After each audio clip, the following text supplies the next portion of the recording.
Olá, meu nome é Yara Celi, professora de língua portuguesa e redação.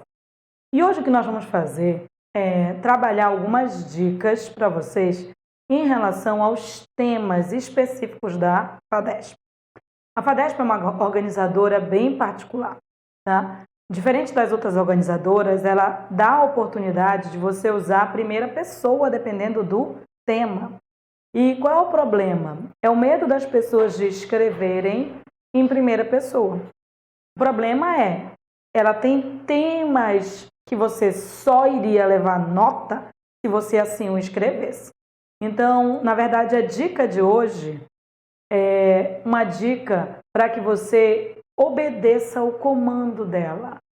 Não interessa o modelo, ela é uma organizadora que não fecha em modelo. Ela, na verdade, libera para que você escreva em prosa é em parágrafos, para que você não faça uma poesia, mas ela não é muito de fechar o tipo de texto, ela é muito livre, tá? E ela é muito boa na correção. Então, dica, tá? Entenda o tom exigido na prova. E aí o que nós vamos fazer aqui é interpretar alguns temas anteriores de provas de concurso da FADESP. Tá? Então, o nosso trabalho hoje vai ser ler, porque você vai ter que ler, interpretar, entender o que você pode usar dos temas. Porque é muito mais fácil você analisar temas anteriores, perceber a linha de raciocínio dela, do que tentar virar mãe de Ná, para adivinhar o que pode vir a acontecer. É muito melhor você estar já mais seguro em relação ao que ela já cobrou e o que você pode fazer, do que você tentar jogar no vazio, né? Vamos jogar com o que nós temos. Nós temos muitas provas dela. E hoje nós vamos ler. Você precisa ler, você precisa interpretar, você precisa entender, você precisa pegar as palavras-chave e precisa dividir. Redação é uma coisa que tem que ser pensada em parágrafos já. Nós vamos trabalhar vários temas já cobrados pela FADESP. Ok? Prepare-se para ler. Olha, o primeiro tema que nós vamos trabalhar foi o último tema para oficial. Esse tema foi de 2011, tá? Foi para o oficial da PM, elaborado pela FADESP. Então, a última prova para oficial da PM no Pará, elaborado pela FADESP, foi esse. Olha o tema. Primeiro, ela deu um texto de apoio. Então, vamos lá. Autoapresentação. Até os 11 anos, morei em Bragança, no Largo da Estação. Depois mudamos para Belém, onde moro até hoje. Em 64, a ignorância instalada no país desativou a estrada de ferro e destruiu absolutamente tudo. Nada sobrou. Tenho paixão por trem, estaçõezinhas, apitos, vagões, mil barulhinhos que povoaram a minha infância. Recentemente experimentei emoções nunca imaginadas, fazendo o percurso Tiradentes, São João del Rei, e senti vontade de beijar as mãos do idealizador do Museu do Trem em São João, onde passei extasiada, juntando pedaços que eu pensei perdidos nessa loucura de acumular lembrança. Formada em letras, meu primeiro trabalho foi com adolescentes numa escola particular, onde experimentei tudo o que quis e sempre acreditei com relação à literatura, cinema, teatro, música. Um trabalho arrojado naqueles tempos, 74, 75, 76, etc. Trabalho limpo, honesto, equipe mesmo. Meu primeiro orgulho profissional. Adoro escrever e guardar. Amo cinema. E como adolescente, na década de 50, sabia muito mais do que se passava por Beverly Hills através das fofocas de Louella Parson do que sobre Círio de Nazaré, Ver o Peso, Amazônia, Copacabana. Não tínhamos a Bela em Brasília, como assídua leitora de Cinelândia. Para um regime de concubinato, saí de casa aos 19 anos. Bela confusão armada na família. E tivemos 4 filhos homens. O único que desistiu da escola, Sacal, segundo ele, foi o único que botou o pé na estrada. E como desportista, procura seus próprios caminhos numa cidade grande. Por que não dedicar a ele este trabalho? Trabalho, para mim, tem que ser sinônimo de prazer. Atualmente dou aula de literatura infanto-juvenil, curso de letras UFPA. Gosto do que faço. Se não gosto, não consigo fazer. Nem que a vaca tussa. Quando li Guimarães Rosa, O Grande Sertão, tive uma crise seríssima. Achei que nem eu, que nada havia publicado, nem ninguém que já havia publicado, que eu já tinha lido e amado, ninguém sabia de nada. Aos poucos fui me recompondo da emoção. Vaidades? Tenho sim. Ser aquariana, cultivar amizades de 20, não sei quantos anos, respeitar o meu processo e o tempo que cada um precisa para desenvolver o seu. Respeitar a experiência e a inexperiência de quem quer acertar. Saber ouvir, um grande sinal de respeito. Minhas grandes e terríveis dificuldades. Defeitos? Devo ter aos montes. Daí porque concordo inteiramente com Antônio Carlos Cesarino, que só conheço através da antologia sobre o sadismo, e que diz o seguinte sobre autoapresentações.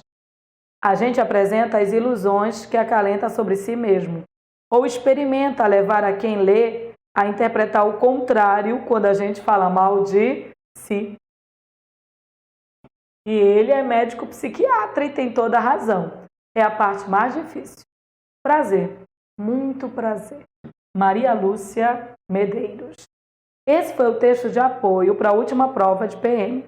E ele é importante porque ele mostra o modo como ela se apresentou. E é para você não ter medo de se apresentar da mesma forma, porque é o comando. Na verdade, quem manda é o comando.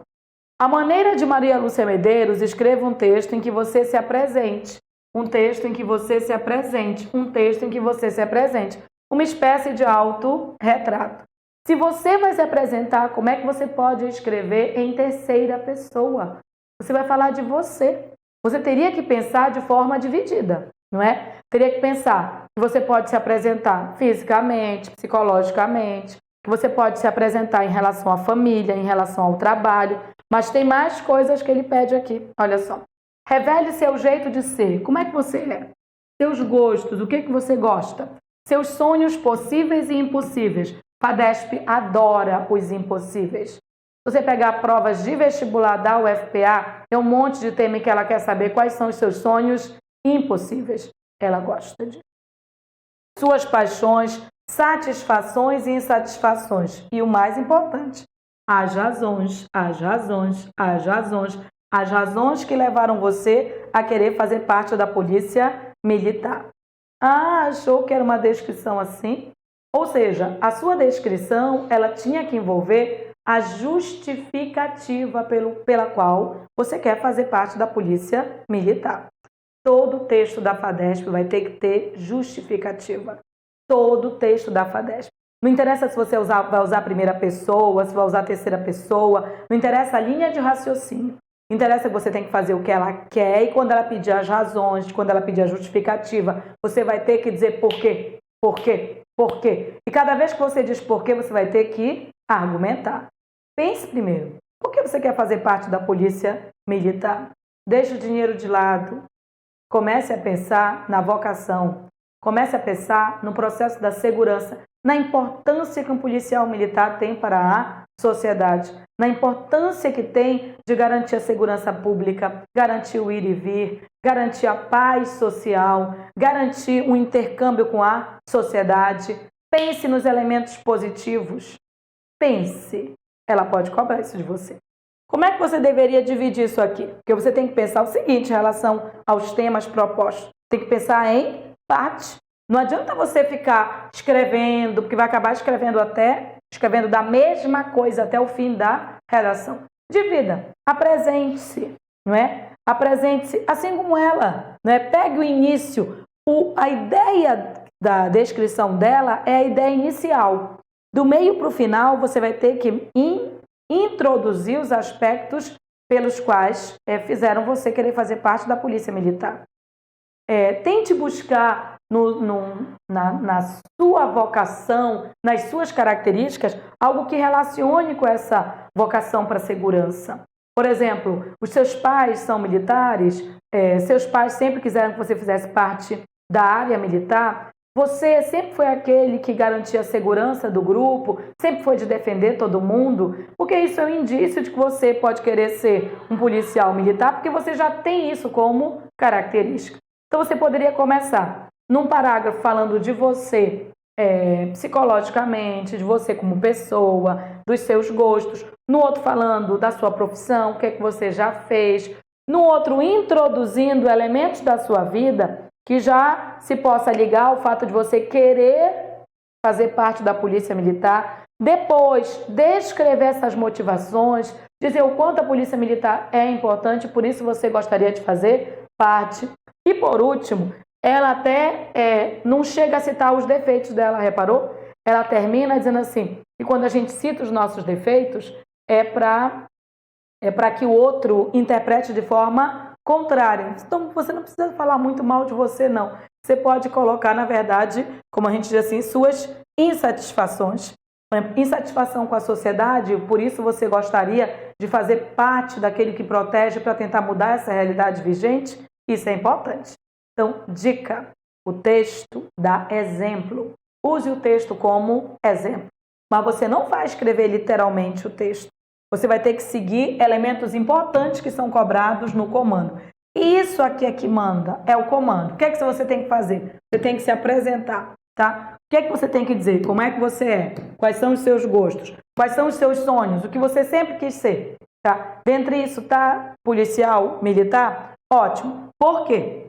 Por quê? Porque se eu quero as razões, eu quero os porquês, tá? E aí de você que não me diga por quê. Isso aqui é o mais importante porque é a parte argumentativa. Dica, o que está no comando, que é isso aqui, você é obrigado a usar. Se você se apresenta, fala o que você fez, como você se formou, e você não diz por que você quer entrar na Polícia Militar, eu sinto muito. Você não desenvolveu completamente o tema. Ok? Então, isso aqui é dica para que vocês foquem no comando. O texto dá a dica, o texto dá o tom. O tom que você tem que escrever é aquele. Mas o que exatamente você tem que escrever está no comando. Ok? Texto para ser escrito em primeira pessoa, para se descrever psicologicamente ou até fisicamente, mostrar os seus sonhos e relacionar isso com os motivos pelos quais você quer entrar na Polícia Militar. Ok? Tema 1, o mais recente dela. Mais um tema para nós verificarmos. Esse tema aqui, ele foi para concurso público, não foi para PM, mas foi pela UFPA, pela FADESP. E aí, olha só o que ela colocou. Esse era o texto de apoio. Viva a mangueira, a árvore de Belém. A mangueira que associou seu nome ao de Belém está condenada. Dizem os especialistas que ela causa mais problemas à vida urbana moderna do que oferece soluções. Suas raízes são agressivas, suas grandes folhas entopem bueiro e seu fruto causa danos a pessoas e coisas. Tudo verdade, mas só parte da verdade. Ou seja, ele discorda dessa afirmação dos especialistas. Podas sistemáticas previnem os efeitos negativos das mudanças de folha. Construções adaptadas às suas raízes tornam-no acomodáveis. Formação de turmas adestradas de meninos para coletar as mangas na época devida não só evita os prejuízos gerais, como alimenta quem precisa e dá trabalho e assistência a jovens, que antes e depois do trabalho seriam alimentados e instruídos. Tudo isso é solução para quem acha que a mangueira pode ser um problema. Quanto vale o título de Cidade das Mangueiras, que é o título que Belém leva por ser rodeada de mangueiras, que Belém conquistou? É investimento secular. A população da cidade cresceu em número e em agressividade aos elementos naturais da paisagem. Ainda assim, as mangueiras sobreviveram e continuaram a ser estimadas. Por quê? Argumento. Continuaram a ser estimadas porque dão sombra, porque dão perfume, porque dão frutos, porque abrigam, porque são boas companheiras de rua, porque são tão ou mais Belém do que eu ou você. Por que sacrificá-las a uma sentença condenatória tecnocrática, sem componente humano e sem intimidade com a história e a natureza da cidade? Podemos experimentar novas espécies florestais nativas, adaptadas ou exóticas, mas nas áreas que não têm mangueiras. Permanecerem onde estão e ao nosso lado é direito de conquista delas e nosso. Então, se é direito delas e nosso, elas devem permanecer onde estão. Eu, pelo menos, essa recomendação de substituir mangueiras por outras árvores no centro velho da cidade, reajo de pronto com um grito de combate. Vá de retro, Satanás! Não abro mão de continuar a morar na cidade das mangueiras. É um texto em que ele defende as mangueiras, não é? Como sendo um direito de conquista delas e nosso. É texto de apoio. Agora, o comando de redação é esse aqui. O texto Viva a Mangueira, Árvore de Belém, trata das considerações de Lúcio Flávio Pinto sobre a importância. Foque nessas palavras-chave, que são palavras para você dissertar, mesmo que seja subjetivamente, tá? Trata das considerações sobre a importância da preservação das mangueiras na cidade de Belém. Considerando que toda a cidade tem atrativos, assim como as mangueiras, lugares agradáveis, patrimônios históricos, paisagens peculiares, traços culturais, toda a cidade tem atrativos que lhe caracterizam e que devem ser preservados. O que eu acho interessante é que, principalmente essa organizadora em particular, a FADESP, no comando, ela põe o tom de dissertação, ela põe o que você tem que dizer. Seja lá o que você vai defender, você tem que dizer que deve ser preservado. Isso é tom dissertativo. Agora, como é que a gente lê algo que tem tom dissertativo, você não diz que deve ser preservado? Pega essas palavras-chave e use na sua redação. Então, olha só. Ele, no texto dele, fala da importância da preservação das mangueiras na cidade de Belém. Agora, ele começou o tema para que tu faças, tá? Considerando que toda a cidade tem atrativos que lhe caracterizam e que, por isso, porque lhe caracterizam, devem ser preservados, assim como ele quer preservar a mangueira, produz um texto em prosa. O que é um texto em prosa? É um texto em parágrafos. Yara, mas eu narro, eu disserto. Faz o que ela pedir, mano. Ela não tá nem aí pro tipo de texto. Nem aí. O que ela vai querer é isso aqui, ó. Um texto em parágrafos, não pode ser em versos. Do tipo, mangueira, mangueirinha, mangueirão, mangueira é linda, mangueira é bela, mangueira é tchucas. Nada. Em parágrafos, com coesão e coerência. Com mínimo de 20 linhas sobre o que mais lhe atrai na cidade em que você mora ou na cidade em que nasceu. Justificando sua avaliação. Você tem que justificar por que isso que você escolheu deve ser preservado. Justificar é argumentar. Seu texto vai ser sempre argumentativo. Seja lá do que você vai falar, você vai ter que falar por quê.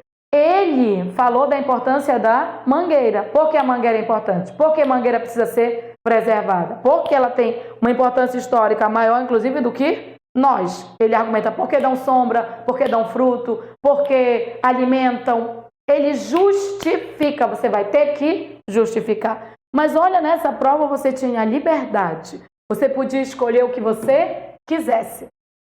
Erros comuns, né? É o que mais lhe atrai na cidade em que você nasceu. Conheço gente que não escolheu uma coisa. Belém. Belém tem Tacacá, Açaí, Maniçoba, Pato no Tucupi. Enumerou do início ao fim. Quanta pessoa tirou? 0. Eu conheço alguém também que começou falando do Forte Castelo, né? um elemento em patrimônio histórico aqui de Belém. Do Forte Castelo, depois ele foi para o Túnel das Mangueiras. E aí ele não tirou uma nota boa. Me perguntou por que Yara não tirou uma nota boa. Se é o que mais lhe atrai, você tem que escolher uma coisa.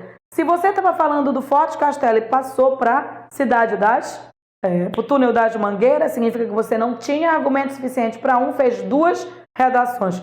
Eu sou salomônica, partiria a nota no meio, eu daria 5. Ele levou 6 pela FADESP. Dica, se você tiver que escolher, é uma coisa e aprenda a dividir.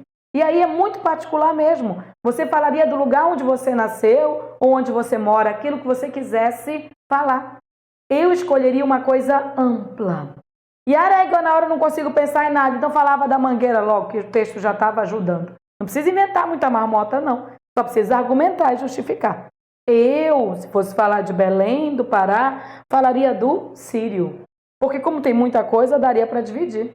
não é? O sírio é um patrimônio histórico já. Por quê? Porque ele envolve aspectos religiosos, culturais, gastronômicos. Num parágrafo eu falaria da importância religiosa e do quanto as pessoas são solidárias umas com as outras, independente da religião.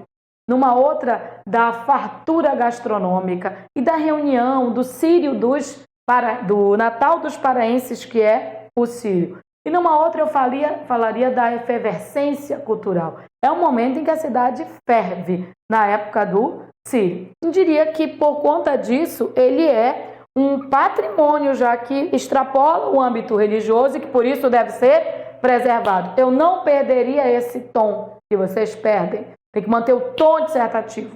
Deve ser preservado porque é importante, porque reúne as pessoas. Por quê? Escolhe um e argumenta e começa a dividir. Eu quero lembrar de novo que vocês têm mania de não aproveitar o tom dissertativo. Ó. É aqui que está o tom dissertativo. Ele disse que deve ser preservado. Então, você teria que escrever dizendo que deve ser preservado. Yara, mas a minha cidade não é a cidade das Mangueiras. Ela liberou. Você falaria da sua cidade. Você mora em Salvador, na Bahia, quer falar do carnaval, que é o que tem de mais importante. Não, você quer falar de outra coisa, do aspecto religioso. Você estava livre para falar o que quisesse. O problema era você falar de várias coisas, não focar em uma. É uma, e dentro dessa uma coisa, quais são os elementos que você pode dividir. A escolha era sua, mas você teria que dizer que deve ser preservado e por quê. O tom dissertativo deve ser preservado. Justificativa, por quê? Porque perceba o tom no comando. Ok? Tema da FADESP. Aqui a gente tem mais um tema, a gente selecionou vários temas para você ficar atento ao que você deveria colocar em cada um desses. Esse foi mais um de oficial, foi de 2007, tá? E a FADESP, ela é recorrente em textos que falam de violência. Só que são construções diferenciadas, não são muito objetivas. Aqui tem 3 textos e o comando, tá? Essas Meninas é um texto de Carlos Drummond de Andrade. Então você tem aqui, ó. As alegres meninas que passam na rua, suas pastas escolares, às vezes com seus namorados, as alegres meninas que estão sempre rindo, comentando o besouro que entrou na classe e pousou no vestido da professora. Essas meninas, essas coisas sem importância. O uniforme as despersonaliza, mas o riso de cada uma as diferencia. Ri em alto, ri em musical, ri em desafinado, ri em sem motivo, ri em. Essa primeira parte é a parte das alegres meninas, das meninas que riem de coisas desimportantes. Hoje de manhã estavam sérias. Era como se nunca mais voltassem a rir e falar coisas sem importância. Faltava uma delas. O jornal dera notícias do crime. O corpo da menina encontrado naquelas condições em lugar ermo. A selvageria de um tempo que não deixa mais rir. As alegres meninas, agora sérias, tornaram-se adultas de uma hora para outra. Essas mulheres. Em forma de poema, Carlos Drummond de Andrade já coloca aqui a questão da violência, que não nos deixa mais rir. Artigo 3º. Todo indivíduo tem direito à vida, à liberdade e à segurança pessoal. É a Declaração Universal dos Direitos Humanos. E essa menina não teve. Artigo 6º. São direitos sociais a educação, a saúde, o trabalho, o lazer, a segurança, a previdência social, a proteção à maternidade e à infância, a assistência aos desamparados na forma desta Constituição. Constituição da República Federativa de 1988. Essa garantia de segurança não está chegando até nós. E aí o comando.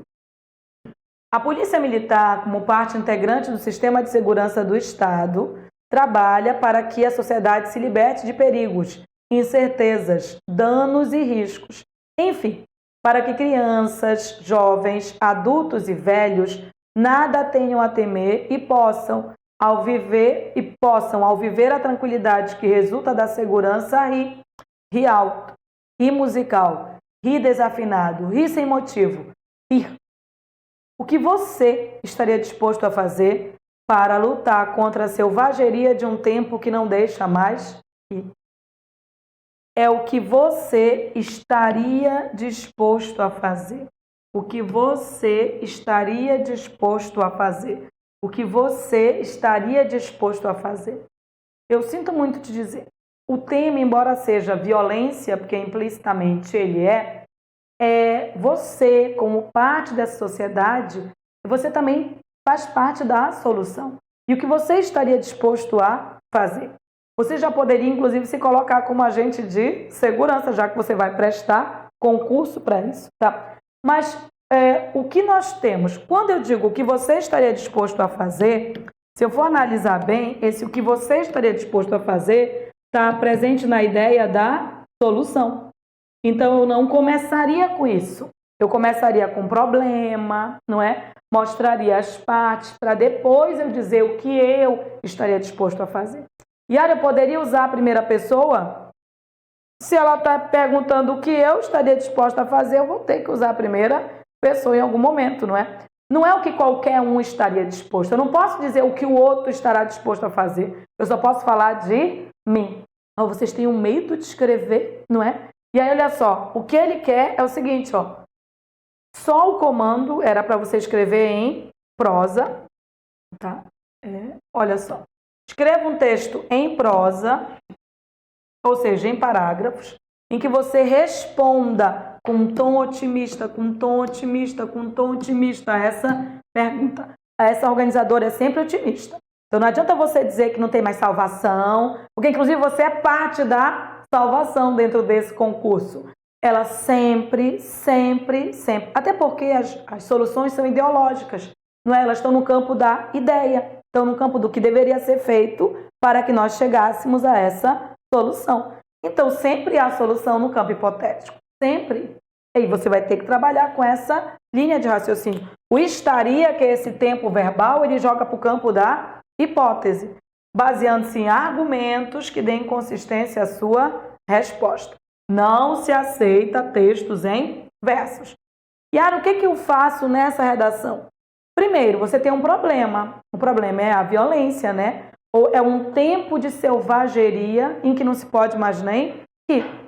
Você pode começar apresentando, mostrando que a sociedade está cada vez mais violenta e que é preciso que todos participem nesse combate à violência para que tenhamos uma sociedade mais justa, em que se possa andar, em que se possa rir, né? E para isso é preciso que todos estejam dispostos a fazer a sua parte. Você pode falar do papel da polícia militar, não é? Que ela está para garantir a segurança. Você pode dizer o que você estaria disposto a fazer como cidadão, né? Você está disposto a se reunir com outras pessoas, a participar, a não mais se esconder atrás das grades, a denunciar, a fiscalizar, porque o combate exige a participação de todos.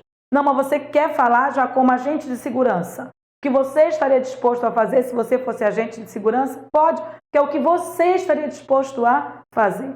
E só o fato de você querer participar de um concurso para a Polícia Militar já indica que você está disposto a entrar, né, no campo de frente nessa batalha contra o mal.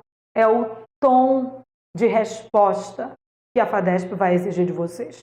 Então, dica, se você escreve um texto só falando de violência, e a FADESP é uma organizadora muito boa, tá? Você não vai perder ponto, você não vai zerar, porque você vai estar falando do assunto, mas você não vai estar com nota para disputar nada.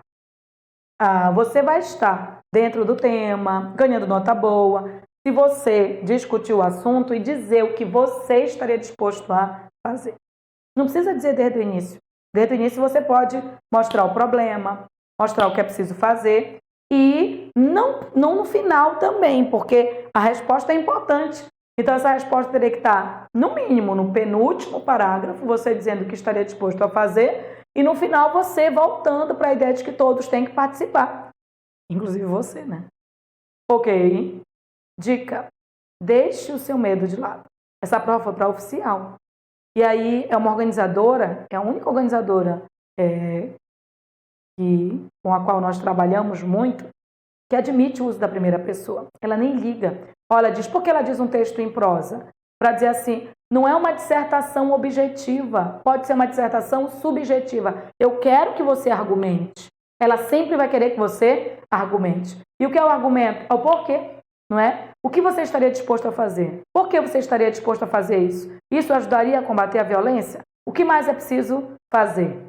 Faça essas reflexões e responda. Use o mesmo tom. Eu estaria disposta a doar minha vida para garantir uma sociedade mais humana, mais fraterna. Eu estou disposta, o tom é esse, ó. Eu estaria disposta a entrar na comissão de frente na batalha contra o mal, na batalha contra essa selvageria. Por isso quero fazer o concurso para a Polícia Militar. É isso, esse tom que nós precisamos, ok? As dicas de hoje, elas estão pautadas essencialmente nos tons exigidos pela FADESP. E como você deveria escrever, porque a gente sabe que vocês têm medo. E aí, se você não responder exatamente o que ela pediu, eu sinto muito. Eu daria 0 se você não respondesse. Ela é boazinha, conheço gente que não respondeu exatamente, ela deu uma notinha lá. Mas uma notinha ela não disputa com ninguém, ok? É nota alta que nós queremos. Entenda o que ela quer e faça exatamente o que ela pediu, ok? Não se preocupe com o tipo de texto. Preocupe-se com o tema, preocupe-se com o tom, preocupe-se com a pergunta que ela faz e com a resposta que você é obrigado a produzir, ok? Mais um tema, porque a gente está enlouquecida com o tema. Esse tema aqui, ele é um tema recorrente na FADESP. Na verdade, esse aqui caiu numa prova de vestibular. Só que logo depois ela fez o mesmo tema numa prova de concurso. Então eu vou ler o texto de um e vou depois ler o comando do outro, para você perceber como às vezes os temas eles são recorrentes. São sempre atuais, né? Esse tema envolve a ética. Primeiro tem um texto de apoio imenso, mas o texto é legal para gerar uma reflexão em você sobre o que você poderia falar sobre ética. É uma crônica do Luiz Fernando Veríssimo e no final das contas a FADESP quer que você escreva a crônica. Crônica é um misto de texto narrativo com dissertativo. Ou seja, você pode se apoiar em relatos do cotidiano, coisas que você vivenciou, escrever em primeira pessoa mesmo e gerar a sua opinião sobre determinado assunto. Vamos ver isso aqui, ó. Isso é uma crônica. Ética no Brasil. Não só no Brasil se fala muito em ética hoje, mas temos motivo de sobra para nos preocuparmos com a ética no Brasil. O fato é que em nosso país assistimos a uma degradação moral acelerada, principalmente na política. Ou será que essa baixeza moral sempre existiu? Será que hoje ela está apenas vindo a público? Uma ou outra razão, ou ambas combinadas, são motivos suficientes para uma reação ética dos cidadãos conscientes de sua cidadania. Olha o tom dele. Seja porque a baixeza sempre existiu, seja porque agora só ela está vindo a público, não interessa a razão. Ambas combinadas são motivos suficientes para uma reação ética dos cidadãos. Então, o que ele espera que nós, como cidadãos, nós façamos uma reação ética, que a nossa reação seja ética. O tipo de desenvolvimento econômico vigente no Brasil tem gerado estruturalmente, sistematicamente, situações práticas contrárias aos princípios éticos. Gera desigualdades crescentes, gera injustiças, rompe laços de solidariedade, reduz ou extingue direitos, lança populações inteiras a condições de vida cada vez mais indignas, e tudo isso convive com situações escandalosas, como o enriquecimento ilícito de alguns, a impunidade de outros, a prosperidade da hipocrisia política de muitos, etc. Afinal, a hipocrisia será de todos se todos não reagirem eticamente para fazer valer plenamente os direitos civis, políticos e sociais proclamados por nossa Constituição. Olha o que ele diz. A hipocrisia será de todos se todos não reagirem eticamente. Ele já vai dando no texto o tom de que nós devemos reagir eticamente, senão nós seremos hipócritas, tá? Ele diz assim, para fazer valer plenamente os direitos civis, políticos e sociais proclamados por nossa Constituição. Fragmento da Constituição aqui, constitui objetivos fundamentais da República Federativa do Brasil. Construir uma sociedade livre, justa e solidária. Garantir o desenvolvimento nacional. Erradicar a pobreza e a marginalização. E reduzir as desigualdades sociais e regionais. Promover o bem de todos, sem preconceitos de origem, raça, sexo, cor, idade e quaisquer outras formas de discriminação. Visitando o antigo cemitério, isso é cara de crônica, ou seja, ele vai discutir, mas ele conta fatos que ilustrem essa discussão. Visitando o antigo cemitério, impressionou-me a inscrição na lápide de uma mulher, de um epitáfio colocado por sua família. Dizia, ela fez o que pôde. Acho que não existe melhor resumo para uma vida bem vivida, uma vida eticamente vivida. Ela fez o que pôde, mas não fez porque mais não podia fazer. Mas, e principalmente isso, não fez menos do que podia fazer, com o que ganhou o respeito, a admiração e afeto de sua família, e certamente de muitas outras pessoas. Somos éticos quando fazemos pelos outros tudo o que podemos fazer, tudo o que está ao nosso alcance fazer. Ética é isso, é a prática do bem até o limite de nossas forças. Quando atingimos esse limite, temos a satisfação do dever cumprido, que é a primeira condição para chegarmos à felicidade. Ou seja, segundo o autor, quando nós alcançamos o limite do dever cumprido, da função ética, chegamos à felicidade. A falta de ética mais prejudica quem tem menos poder econômico, menos poder cultural, menos poder político. A transgressão aos princípios éticos acontece sempre que há desigualdade e injustiças na forma de exercer o poder. Isso acentua ainda mais a desigualdade e a injustiça. A falta ou a quebra da ética significa a vitória da injustiça, da desigualdade, da indignidade, da discriminação. Os mais prejudicados são os mais pobres, os excluídos.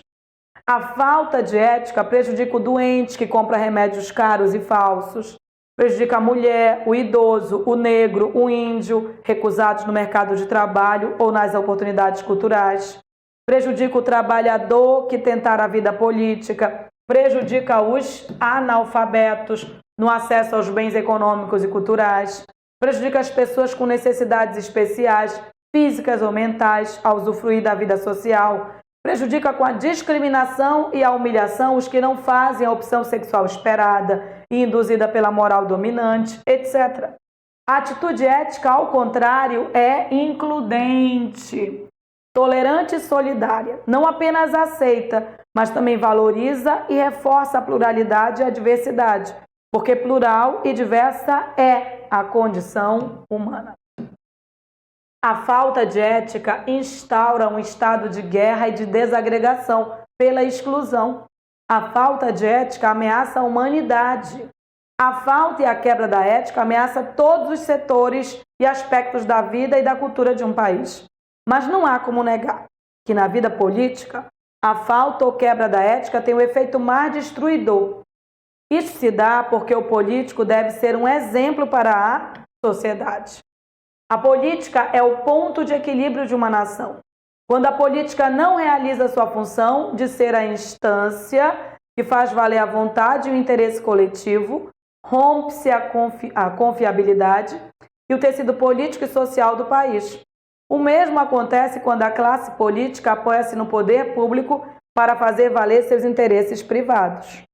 A multiplicação de escândalos políticos no Brasil só não é mais grave que uma de suas próprias consequências, a de converter-se em coisa banal.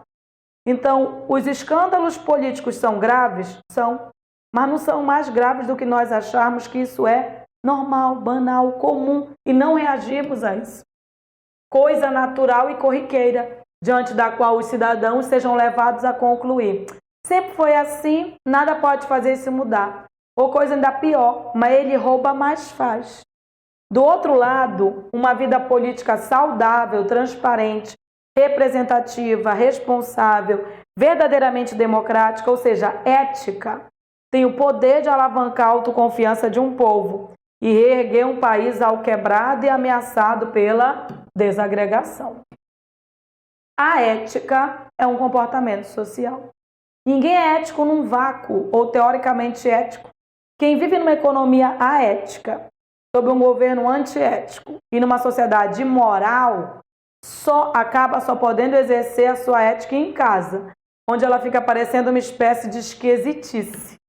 A grande questão desses tempos degradados é em que medida uma ética pessoal, onde não existe ética social, é um refúgio, uma resistência ou uma hipocrisia, já que ninguém mais pode ter a pretensão de ser exemplo moral sequer para o seu cachorro, quando tudo à sua volta é um exemplo do contrário. Esse texto foi o texto de apoio. Essa prova foi de redação para vestibular. Eu vou mostrar já já uma de redação para concurso. Mas é porque a linha de raciocínio da FADESP, olha só. No texto Ética no Brasil, o autor questiona o valor da ética pessoal onde não há ética social. Produz um texto em prosa em parágrafos, respondendo a seguinte questão: vale a pena ser ético numa sociedade marcada pela degradação moral? Depois de ler todo esse texto, em que ele diz que a falta de ética prejudica, desagrega, instaura guerra, o que se espera é que você diga que vale a pena ser ético. Ainda mais você querendo ser um policial militar. Que vale a pena ser ético. E principalmente no serviço público, onde não haja a ética, que ela seja punida. Que existem princípios administrativos, que haja fiscalização, que haja punição, que se denuncie, não é? Porque prejudica um grupo muito maior de pessoas. São as pessoas que precisam daquele serviço. Ele questiona a ética pessoal onde não há ética social. E o questionamento é esse. Ah, mas se ninguém é ético, por que eu vou ser? Vai ser porque vai fazer a diferença. Porque o fato de você ser ético vai fazer com que você possa também contaminar as outras pessoas. É melhor contaminar com o bem do que com o mal.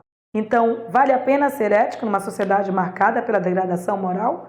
Você poderia começar falando que a nossa sociedade está degradada, que a maioria das pessoas não é ética, porque as pessoas querem ser oportunistas, né, que se aproveitar, furando fila, andando pelo acostamento. E piora quando isso ocorre no serviço público, porque prejudica um grupo muito maior de pessoas que necessitam daquele serviço. Mas independente dessa sociedade ser marcada pela degradação moral, é preciso que cada um de nós faça valer a sua ética, tá? Vale a pena uma ética pessoal onde não há ética social? Há. Mesmo que você fique parecendo o diferente, o estranho, né? Há de encontrar outro ético. Há de fazer valer aquilo que está na lei. Há de fazer valer a inclusão. A ideia é essa, que você, até porque essa organizadora, ela tem tom positivo. A ética é muito mais includente do que a falta de ética, né? Que é excludente, que instaura a guerra. São temas assim que ela gosta. Esse foi para vestibular, mas ela já fez um bem parecido com esse numa prova de concurso para nível superior. Eu não coloquei o texto, eu só coloquei o comando, que foi esse aqui, ó. Tá? Essa aqui foi para nível superior, numa prova de concurso. Aí não é mais subjetiva, ela é mais objetiva, como eu acho que deve vir para vocês, ó. Esse é um outro tema, tá? Que foi para concurso público. Há uma expressão, Mateus, primeiro aos teus, de origem bíblica, que encerra a mensagem de certa forma egoísta. Cuidar primeiro dos mais chegados, dos parentes e amigos, só depois tratar dos outros. Esse princípio egoísta, infelizmente, caracteriza a política brasileira. A nomeação de parentes, nepotismo, amigos e correligionários para o serviço público tem sido uma prática corriqueira e é um lamentável exemplo de uma conduta aética da maioria de nossos políticos. Mas, preste atenção no comando, ó. Esse desmando e tantos outros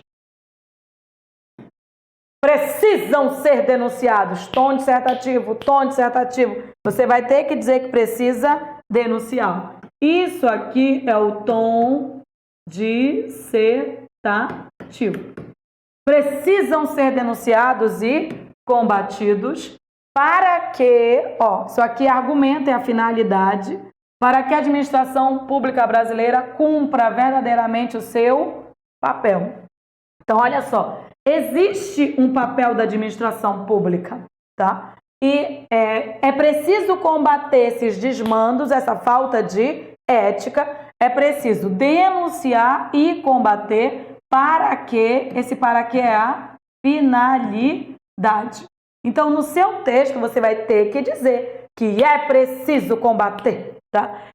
Considerando as reflexões ensejadas pelo texto, desenvolva o seguinte tema. O tema é a ética no serviço público. O tema anterior era: vale a pena ser ético numa sociedade marcada pela degradação moral? Você, de repente, podia achar que não vale a pena. Seria uma tristeza, porque nós esperamos sempre que a resposta seja positiva e que os argumentos sejam para sustentar, até porque o texto falava dos aspectos positivos de ser ético. Então, lá era uma ética pessoal, era você ser ético. Aqui no tema de concurso, não é uma ética pessoal. Aqui a ética é um serviço público, onde é mais agravante. E eu já vi redação de gente dizendo assim: não tem mais jeito, tá tudo corrupto. Eu sinto muito, não tem mais jeito. O comando diz que precisam ser denunciados e combatidos. Então você não tem que dizer que não tem mais jeito, você tem que dizer que precisam ser denunciados, precisam ser combatidos. E se forem combatidos e devidamente julgados, a administração vai cumprir o seu verdadeiro papel, né, de administrar para aqueles a quem o serviço é devido. Yara, como é que eu iria dividir isso aí?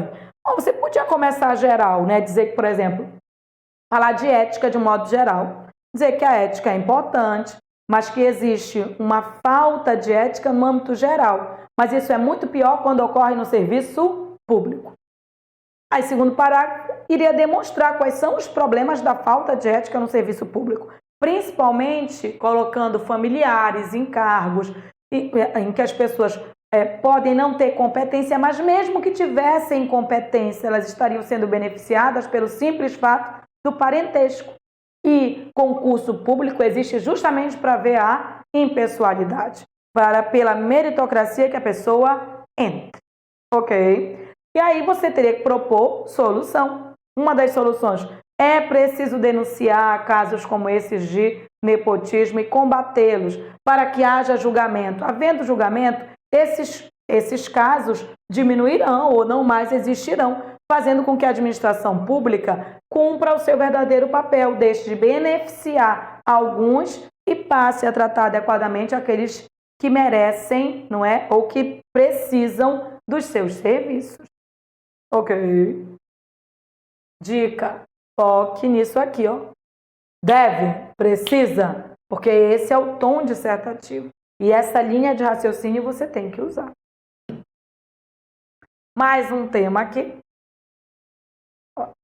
Esse tema já mexe com outra linha de raciocínio, tá? Eu nem coloquei o texto. O texto falava do quanto o Japão investiu em educação e tudo mais. O texto, meu medo é que o texto falava da educação do Japão. E a redação não é sobre educação. Então você tem que tomar um cuidado.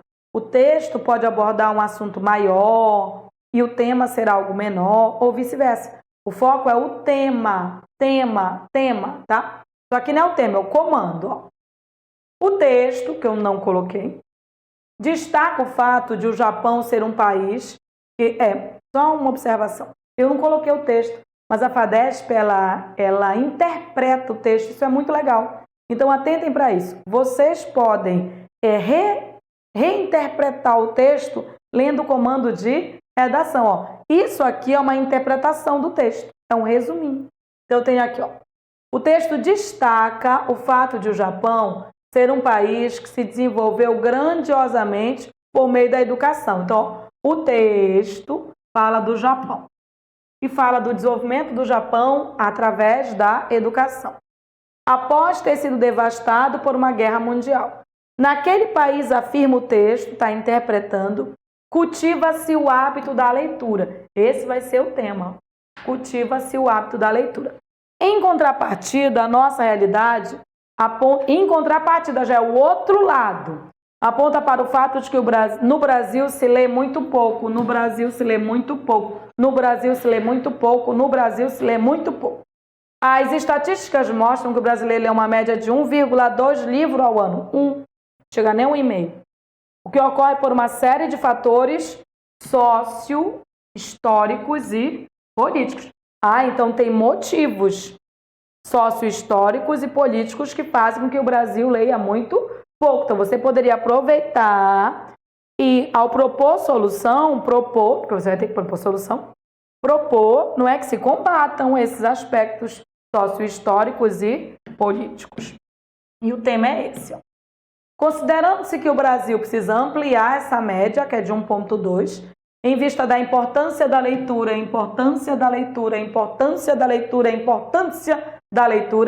escreva o texto em prosa. Acho que você já sabe que texto em prosa é texto em parágrafos e é do tipo, nem liga o modo como você vai escrever, desde que você responda ao que eu estou perguntando. Apresentando argumentos consistentes, isso é que é importante. Argumentos para responder ao seguinte questionamento. Quais as vantagens da leitura para o seu crescimento pessoal e profissional? Olha, ele usou como referência o Japão, que investiu na educação. Mas o foco aqui é o hábito da leitura. Então, como é o seu crescimento pessoal e profissional? E eu poderia usar a primeira pessoa? Poderia, porque ela escreveu em prosa, não é muito objetivo, não. Mas se não quiser usar, também não é necessário, porque o assunto não é você. O assunto é a leitura, não é um autorretrato, não é? Então, o assunto é a leitura. Então, você pode começar no primeiro parágrafo falando da importância da leitura, não é? Dizendo que ela é importante, precisa ser incentivada. Já pode citar no início que ela é importante para o crescimento pessoal e profissional. Só introduziu. Podia, na sequência, já ir dizendo o quanto a leitura é importante, o quanto ela precisa ser valorizada. E aí já entrar na questão do crescimento pessoal. Um parágrafo para o crescimento pessoal. Dizer, por exemplo, que o hábito da leitura faz com que as pessoas, por conta de terem um vocabulário mais vasto, por conta da leitura, se relacionem melhor com as outras pessoas, compreendam melhor nas relações sociais, não é? Sejam mais articuladas por conta da leitura.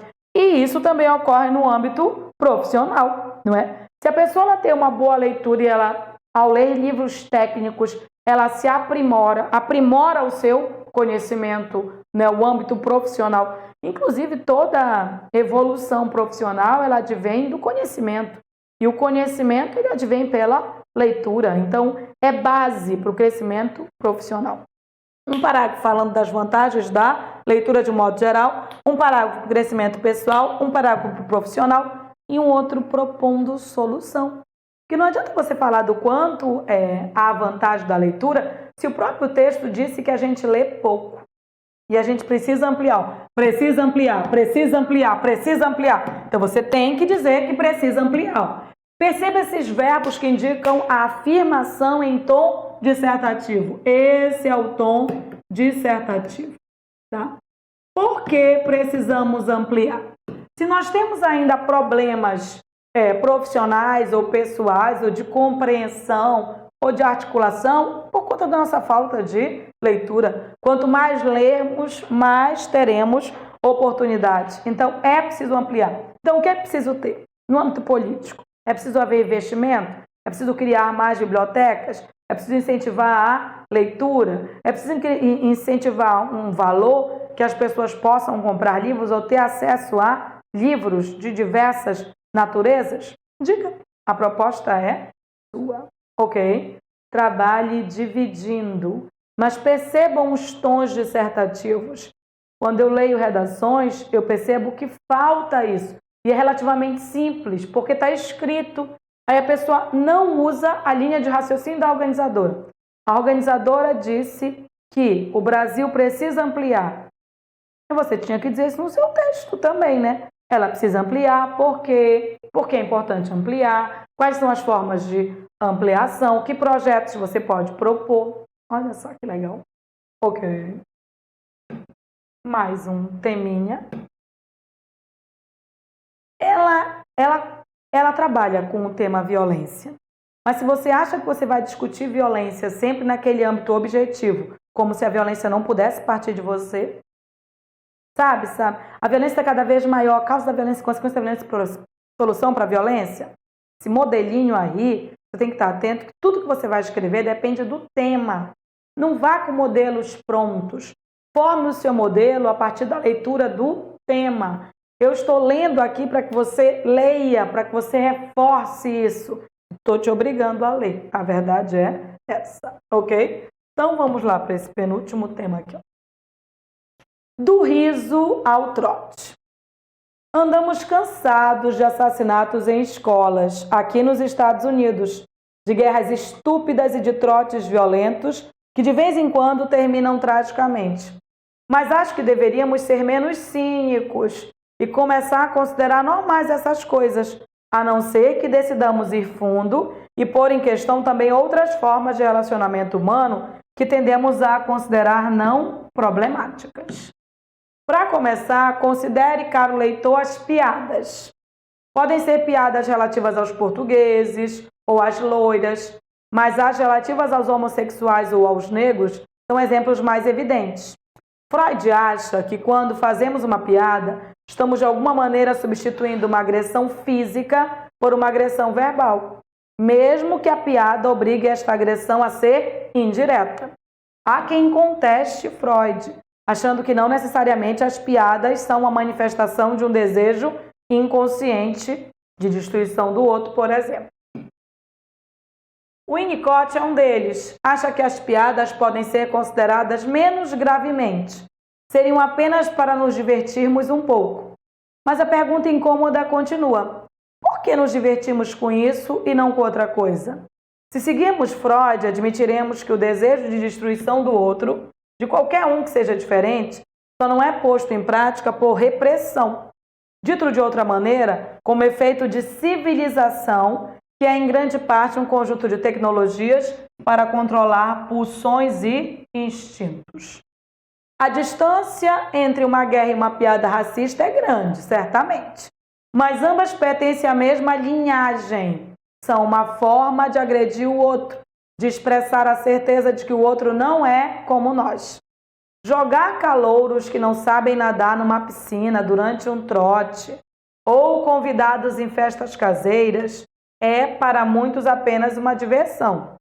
Pode ser verdade que não haja nenhuma intenção consciente de provocar a morte de alguém. Mas a pergunta incômoda volta, repito, por que divertir-se jogando os outros na água? Mudo de cena sem trocar de tema. Nos domingos à tarde, num dos programas mais assistidos da televisão brasileira, um ponto alto são as videocassetadas. Em geral, são cenas domésticas, nas quais ocorre pequeno acidente inesperado. Alguém cai da bicicleta, a mesa cai sobre um avô, uma noiva leva um tombo, uma criança escorrega e cai de cara no chão, um gato arranha um bebê.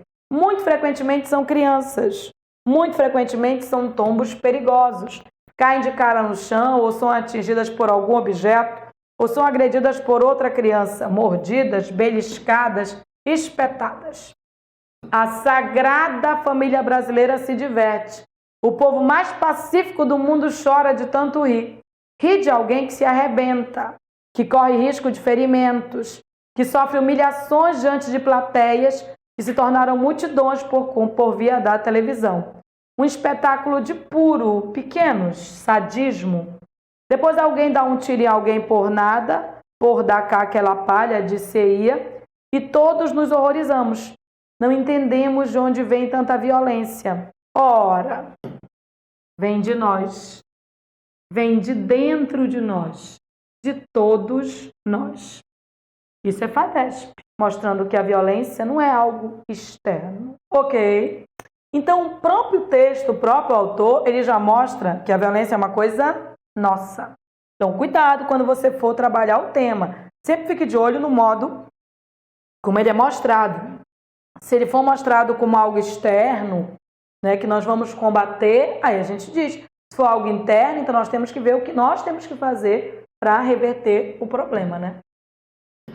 Se não cuidarmos disso todos os dias, se não cultivarmos a leveza e a delicadeza, só nos divertiremos com muito álcool, algum pó e alguém jogado na água.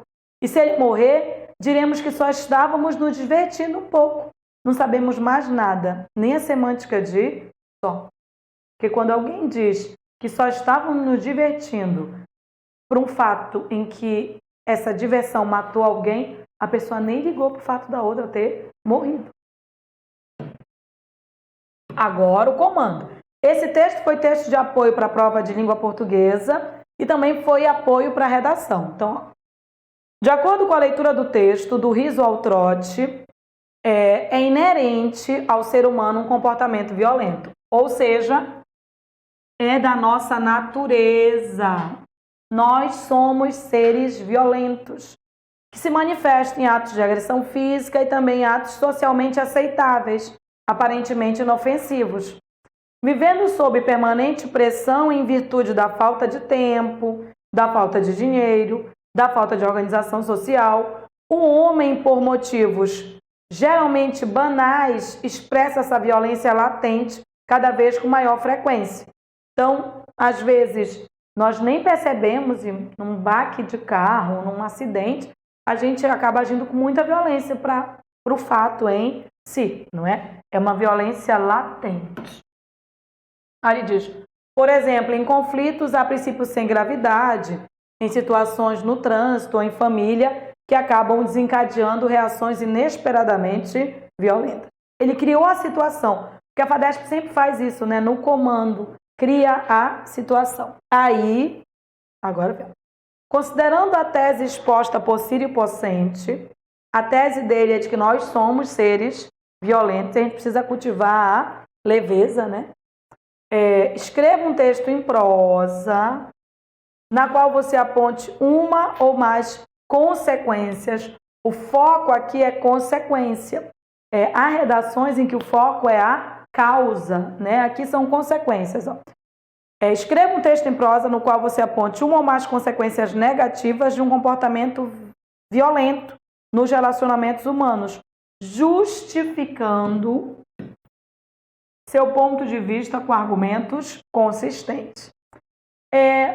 Ou seja, se você vai apontar as consequências negativas, então você vai ter que dizer que é preciso, como ele disse antes, que nós cultivemos a leveza, a beleza, a poesia, para que nós não sejamos levados a consequências negativas por um comportamento violento, não é? Imagina se alguém agride outra pessoa só por conta de um pequeno acidente de trânsito ou um grave acidente de trânsito. Não há por que haver violência. Há que se resolver de formas legais.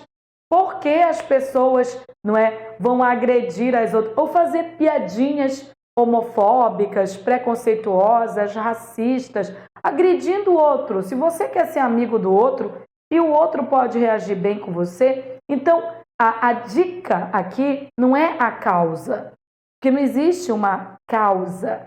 Segundo a tese dele, nós somos violentos. O que existem são fatores desencadeadores dessa violência. E ou nós nos policiamos, evitamos, tentamos não entrar em ambientes ou em situações que estimulem a nossa agressividade, ou nós vamos ter essas consequências negativas. Imagine se alguém puxa uma arma e atira, não é? Por conta de algo banal, pode se matar ou morrer. Então, para evitar isso aí, é preciso que nós combatemos a nossa própria violência. Para que nós não façamos agressões violentas aos nossos familiares, aos que amamos, por conta do estresse, por conta da tensão que vivemos. É esse o tema. Então, muito cuidado, porque se você acha que o tema da FADESP é um tema externo, ele pode ser interno, porque aqui ele está falando do nosso comportamento humano. Ele está falando da violência que pode ter conosco, por conta da nossa natureza violenta. Nós somos bichos, é o que ele quer dizer. E nós, como seres civilizados, temos que podar esse animal que existe dentro de nós. Não é nos relacionarmos com outros que são iguais, sem agredi-los, porque nós não gostamos de ser agredidos. Então, por que nós iríamos agredi-los? Ok. O que nós estamos mostrando são temas variados da FADESP para que você perceba a linha de raciocínio dela. Não adianta você ler outros temas objetivos de outras organizadoras que não pedem da mesma forma que ela pede. É nela que você tem que encontrar o tom e fazer o que ela está pedindo, sem nenhum problema. Ok. Mais um teminha aqui. Olha, um tema que foi de 2015 para a mobilidade interna, tá? E é um tema que a gente pode dizer que é um tema bem atual.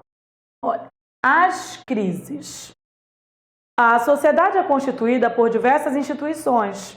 Elas formam uma rede social. E cada peça fundamental para compor a paisagem. Indispensável. Elas têm funções específicas e particulares. A família é uma dessas instituições básicas. Cita-se a instituição militar, a escola, e cada uma tem o seu modo de funcionar. Chama a atenção o primado da rigidez de suas normas. No quartel, um soldado estará sempre em determinada faixa etária. Só pode ser soldado a partir de um certo momento e por um tempo específico. Entra com tantos anos e a partir de um prazo não pode mais permanecer com essa patente. Nos quartéis encontramos sempre pessoas de uma mesma idade. A escola funciona da mesma forma. Depois de um período, as turmas mudam, saem da faixa etária admitida. E no primeiro grau vamos encontrar sempre aqueles rostinhos miúdos, aquela algazarra intensa. São as crianças, são os adolescentes sempre. Com a família é diferente. Quando é que deixamos de pertencer a ela? Nunca. Desde que nascemos até a morte, continuamos sendo família. E mesmo depois da morte, sempre seremos pais e filhos. Sempre seremos tios e avós. Essa perspectiva nos leva a dois comentários. O somos sempre dá a impressão de que devemos ser sempre. Isto é, ninguém deveria mudar. Ninguém pode mudar de posição. Consequência imediata, a família seria uma instituição estática, parada no tempo, rígida. Mas isso é totalmente falso. Uma família equilibrada deve estar vivendo em constante mudança. Olha o tom dissertativo. Deve, afirmando, deve estar vivendo em constante mudança. Justamente porque, olha a argumentação, porque cada pessoa cresce em sua história, em seu desenvolvimento pessoal. As crises são intrínsecas ao casamento. Elas estão ligadas à natureza humana. Assim, precisamos nos ajustar constantemente. Precisamos nos ajustar constantemente. Precisamos nos ajustar constantemente. Ninguém pode funcionar no modelo rígido, ser assim sempre, único. E aquilo que serve para uns deve servir para outros. Imutável. Sermos assim, nunca mudarmos, está certo? Podemos falar em adaptabilidade seletiva. Cada momento que se apresenta é novo, é diferente, exige uma reação original. Não podemos impor e repetir uma opção à exaustão. Há necessidade de uma adaptação, ser maleável ao novo, possuir alternativas para as circunstâncias, de modo que prevaleça aquela que contemple o interesse da pessoa e de suas circunstâncias. Rígido, quebra ou destrói. Estaríamos falando em tolerância. A cada dia, cada um dos cônjuges vivencia situações novas que precisam ser anexadas às experiências do casal. A maneira como cada um vai incorporar as novas situações é sempre um desafio, um motivo de adaptação, negociação e conflito. Viver uma crise não significa que o casamento está perdido, significa que ele está vivo. Não são a briga, o conflito, o desentendimento que caracterizam o fim do casamento. Não. O conflito indica que ele ainda desperta emoções. O fim de um relacionamento é sempre causado pela indiferença. É quando um fala ou diz alguma coisa e aquilo não representa mais nada para o outro. nem mesmo merece uma resposta. O texto era o texto de apoio para a prova, mas olha o comando de redação. O texto As Crises, em que se aborda a natureza de instituições sociais, como a escola, a família, a instituição militar, traça um paralelo entre as instituições, direcionando a discussão para o fato de o laço familiar ser perene, diferentemente dos outros, em certo sentido. Seguindo a linha de raciocínio do texto, as crises no casamento vinculam-se à natureza humana, uma vez que o indivíduo precisa se ajustar constantemente, adaptando-se às novas situações com tolerância. Esse raciocínio pode se estender a outras áreas da vida. Alguém pode entrar em crise diante de uma decisão séria a ser tomada, como mudar de cidade, de emprego. Então, é a crise em outra situação qualquer. De fato, a maneira como cada um vai incorporar as novas situações é sempre um desafio. A maneira como cada um vai incorporar as novas situações é sempre um desafio. Um motivo de adaptação, negociação e conflito. É agora que vai começar o comando. O que ela fez antes foi interpretar o texto, que ela sempre faz isso. Agora começa o comando. Considerando-se que as pessoas são constantemente desafiadas a enfrentar novas situações, escreva um texto em prosa em que você apresente um fato, por exemplo, histórico, político, pessoal, que confirme a ideia de que a crise é uma oportunidade de adaptação ao novo, de busca de alternativas, de ajustes às mudanças. Na verdade, o tema fala da questão da adaptação. Diz-se, que não é o mais forte que sobrevive, mas o que se adapta à situação. Então, é o que se quer dizer. Crise todo mundo vive.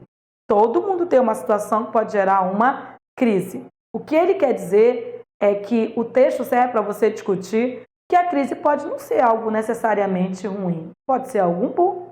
Eu, por exemplo, conheço um amigo que, ao ser demitido do emprego, ficou triste, ficou para baixo, numa crise. Ele foi demitido e pensou o que vai ser. O fato de ele ser demitido, na verdade, abriu oportunidade, porque ele era um bom profissional. Ele trabalhava com marketing e ele fazia o marketing de uma grande plano de saúde. Só que ele fazia por um grupo. Quando ele saiu do grupo, foi demitido, esse grande plano de saúde, que gostava do trabalho dele, disse: "Não, mas ele está desempregado. Temos uma vaga aqui."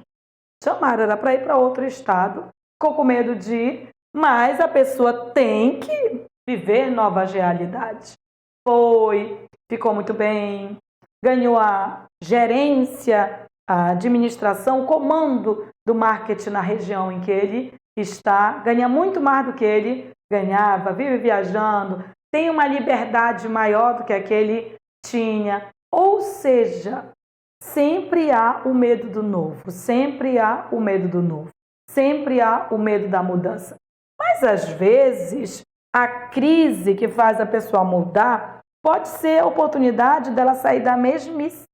É a ideia de que você pode ver as coisas com novos olhos, não é? Às vezes algo aparentemente ruim, momentaneamente, pode fazer você sair do status quo, sair daquela realidade estática, engessada, para uma outra. Fazer novas opções, criar uma nova realidade.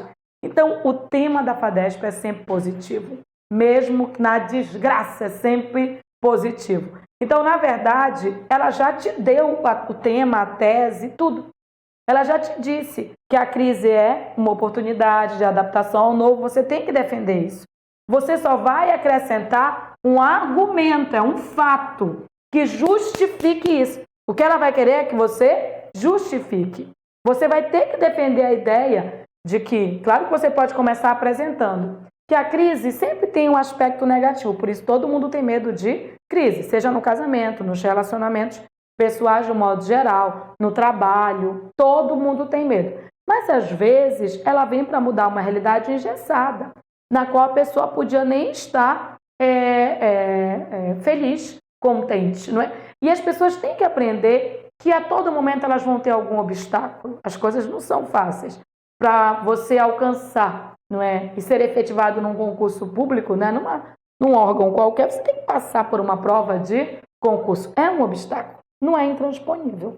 Basta se preparar, não é? Então, olha só o que você tinha que dizer aqui. Considerando-se que as pessoas são constantemente desafiadas. Então, o desafio ele é constante a enfrentar novas situações. Escreva um texto em prosa em que você apresente um fato que confirme a ideia de que a crise é uma oportunidade de adaptação ao novo, de busca de alternativas de ajustes às mudanças. O tema era a crise como uma oportunidade de a pessoa ter uma nova realidade, que pode ser muito melhor. Voltar a você acrescentar o fato, ok? Sempre trabalhe positivo. Sempre trabalhe as hipóteses explicativas para ver o mundo de uma forma melhor, de propor solução mesmo na adversidade. Ok? Esse tema foi de mobilidade interna da FADESP. E agora um último tema que nós vamos colocar. Colocamos 9 temas, todos da FADESP, para que você tenha em mente a linha de raciocínio. Não é da estrutura que eu estou falando, que eu sei que você já deve ter um monte de modelinhos redacionais. E nem me interessam os modelos para quem vai fazer prova da FADESP. Claro que me interessa que você trabalhe em parágrafos, tá? Mas você já deve ter trabalhado isso, organizado isso aí. O meu medo é que você esteja trabalhando temas que não sejam da FADESP e que não tenham a linha de raciocínio dela. Ela é lírica, ela é emotiva, ela é pessoal, ela não se importa de você se inserir na redação, mas ela é argumentativa. Ela quer que você diga que a coisa é importante, que é necessária, que deve se fazer aquilo, esse tom dissertativo tem que ter. E ela é argumentativa, porque ela quer saber por quê, para quê. Ela quer argumentos que sustentem. O último tema que nós vamos passar é um tema lindo, porque toca bem no tom que ela trabalha. E olha, e não é um tema assim que tinha muito a ver com um concurso público em questão, porque era para engenheiro, era para nível superior e engenheiro. Não fala de engenharia, não fala disso, fala de outra coisa.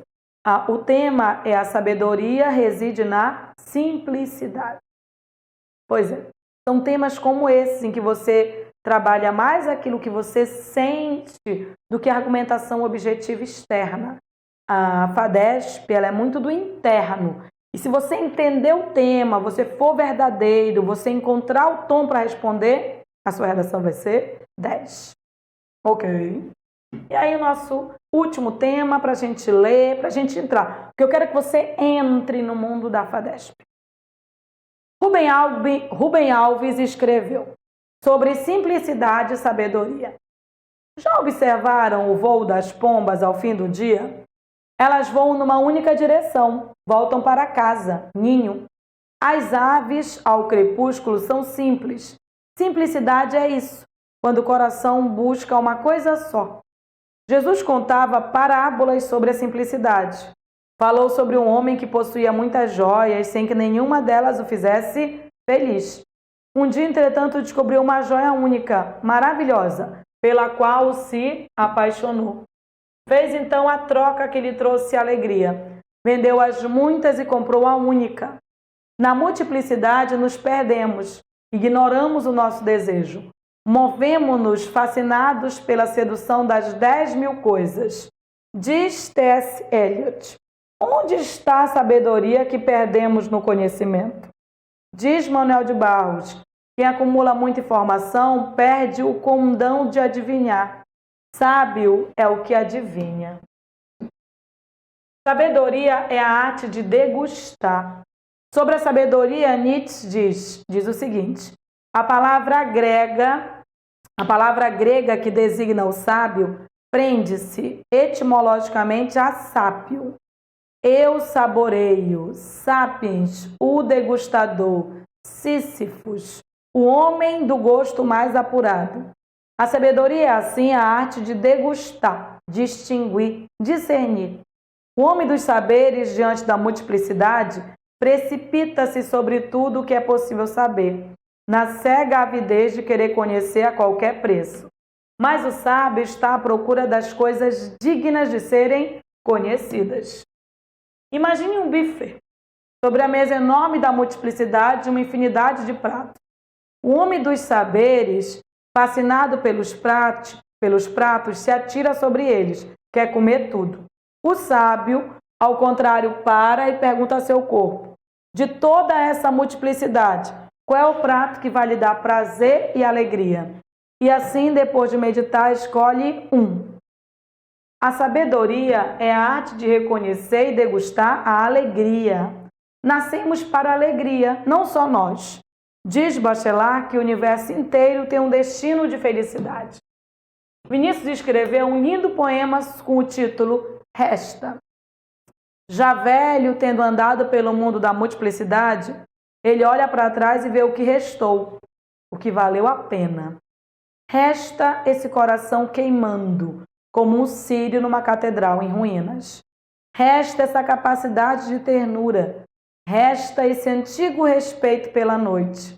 Resta essa vontade de chorar diante da beleza. Vinícius vai assim, contando as vivências que lhe deram alegria. Foram elas que restaram. As coisas que restam sobrevivem no lugar da alma que se chama saudade. A saudade é o bolso onde a alma guarda aquilo que ela provou e aprovou. Ando pelas cavernas da minha memória. Há muitas coisas maravilhosas. Cenários, lugares, alguns paradisíacos, outros estranhos e curiosos. Viagens, eventos que marcaram o tempo da minha vida. Encontros com pessoas notáveis. Mas essas memórias, a despeito do seu tamanho, não me fazem nada. Não sinto vontade de chorar. Não sinto vontade de voltar. Aí eu consulto meu bolso da saudade. Lá se encontram pedaços do meu corpo, alegrias. Observo atentamente e nada encontro que tenha brilho no mundo da multiplicidade. São coisas pequenas que nem foram notadas por outras pessoas. Cenas, quadros, um filho menino empinando uma pipa na praia, noite de insônia e medo num quarto escuro, e do meio da escuridão a voz de um filho que diz: papai, eu gosto muito de você. Filha brincando com uma cachorrinha que já morreu. Chorei muito por causa dela, Flora. Menino, que já morreu. Menino. Mário Quintana, escritor brasileiro, disse: da presunção. A presunção, tão desculpável e até divertida nos moços, é o mais certo sinal de burrice nos velhos. Então a presunção é burrice nos velhos. O derradeiro fruto da árvore da ciência é a simplicidade. Então alguém jovem que seja presunçoso é até desculpável porque ele é novo, né? Mas alguém mais velho já deveria saber que o derradeiro fruto da árvore da ciência é a simplicidade. Valendo-se da leitura dos textos acima e, sobretudo, de argumentos convincentes, experiências pessoais, olha como ela aceita experiências pessoais, fatos, opiniões, que deem consistência e coerência à sua redação. Escreva um texto em que você manifeste seu ponto de vista. Todo o texto que ela pediu aqui, ela pediu argumento, ela pediu seu ponto de vista. Ou seja, você vai ter que argumentar. O problema é você achar que a sua argumentação é tão objetiva que você não possa colocar elementos de subjetividade. A FADESP permite. Permita-se. Ela quer, tanto é que ela permite, se você quiser, usar experiências pessoais. O tema é: a verdadeira sabedoria reside na simplicidade. A gente espera que o texto tenha ajudado você a trabalhar, mas a gente sabe que não é simples trabalhar a simplicidade, não é? Então, você poderia fazer um contraponto, falar nesse tipo de construção que a gente chama de expositivo. É muito comum ela já propor a solução. E a solução já é que a sabedoria reside na simplicidade. Então, se eu já tenho a solução, pense no problema. Se eu já tenho a solução, pense no problema. Como é que a nossa sociedade vive? Ela vive na simplicidade? Ou ela vive buscando a multiplicidade das coisas? Ou ela vive buscando o complexo? Ou ela quer sempre mais e mais e mais? Nós vivemos uma sociedade do acúmulo de bens, não é? Nós vivemos numa sociedade em que ela nunca está contente com aquilo que ela quer. Esse é o problema. Então, qual é o problema? Ela quer uma coisa, alcança e já quer outra, alcança e já quer outra, alcança e já quer outra. Nunca é feliz. Nunca é feliz. E aí a pessoa acaba sendo burra por não buscar a felicidade. Para ela ser feliz, ela precisa ser sábia. Para ela ser sábia, ela precisa saber que ela não pode ficar buscando até o infinito sem nunca viver a felicidade plena. Então, no final das contas, esse texto fala de felicidade, não é? Você vai ser feliz quando você for sábio o suficiente de perceber que essa felicidade reside na simplicidade. A simplicidade de um pôr do sol, do aproveitar o momento com a família. E se você tem experiências pessoais que justifiquem que a felicidade se encontra em elementos basicamente simples, que não é no ter para si, mas é no viver. E como o texto disse, aquilo que nos faz feliz, ou que nos fez feliz, é aquilo que ficou na memória, aquilo que você se lembra de ter vivido com a família, com o pai. São as coisas mais importantes que ficaram. Se a gente, enquanto novo, ainda tem a presunção de achar que são objetos, concretos que possamos comprar, que vão nos fazer felizes, nós ainda somos burros. Mas se nós já temos a sabedoria de que é em fatos simples, na convivência com a família, no amor entre os amigos, numa relação de amor e amizade muito maior até do que a de relações entre casais, na companhia do cachorro, vendo o pôr do sol, vendo o voo dos pássaros. Se nisso a pessoa percebe que há felicidade, então a pessoa já é sábia. A verdadeira felicidade reside na simplicidade, na pessoa já saber o que quer e, ao alcançar, viver a felicidade plena. O tema mexe com sabedoria e simplicidade, mas a gente pode dizer que o pano de fundo, o objetivo final é a felicidade. O texto fala disso. Não é algo fácil de falar, mas o que a gente quer mostrar é que são os temas clássicos da FADESP. A FADESP fala de ética, fala da violência como sendo inerente a nós, fala do que você estaria disposto a fazer para acabar com a selvageria de um mundo que não nos deixa rir. Pergunta para você como você se apresenta, mas também quer saber quais são os motivos pelos quais você quer entrar na polícia militar. Isso é FADESP. E a nossa intenção ao mostrar esses temas não é criar modelo, não é criar estrutura, porque mais do que estrutura, ela é uma organizadora pautada no conteúdo. Dica, ela é muito boa, a nota dela é muito boa. Se você entendeu o que ela quer dizer e você escreveu sem medo, disse aquilo que tinha que ser dito, sua nota é 10. A nossa intenção ao mostrar esses temas é que você mergulhe no mundo da FADESP, no mundo subjetivo que ela gosta de trabalhar. Ela gosta de gente que escreve com coração, que escreve sentindo aquilo que ela se propõe a que você sinta. Seja verdadeiro, comece a pensar de forma positiva. Ela quer sempre os aspectos positivos, mesmo que você vá criticar, mesmo que seja uma situação de crise, que você possa pensar que sempre há solução e que mesmo uma situação ruim pode se reverter em algo bom. Ok. O que a gente quis com esses temas foi, na verdade, orientar, trabalhar o tom com que a FADESP trabalha nas suas redações, o tom que ela usa nas suas redações, Porque o meu medo seria de você estar treinando temas muito objetivos e não perceber que a FADESP trabalha temas objetivos, não é, como a ética no serviço público, mas trabalha muitos temas subjetivos. Leia, releia, reveja, entre no mundo das redações dela. E não tenha medo, faça exatamente o que ela quer. E lembre-se, texto em prosa é um texto em parágrafos. Não se prenda a um tipo de texto. Não pense modelinho que você tem que fazer. Pense no tema e como você vai dividir. E pense sempre que, independente do tipo de texto que ela esteja pedindo, até porque ela não é de trabalhar tipo de texto, ela vai pedir argumento. Então, defenda, é importante, é necessário e argumente. Por quê? Para quê? Se houver isso, o que vai acontecer? A argumentação é tudo. Ok? E o que a gente deseja é uma boa prova, tá? O curso Exemplo, junto com a loja de concurseiros, agradece, tá? E eu agradeço, dizendo obrigada por vocês participarem desse processo. Boa prova, façam com calma, que eu tenho certeza que você vai se dar bem. Ok? Até a próxima.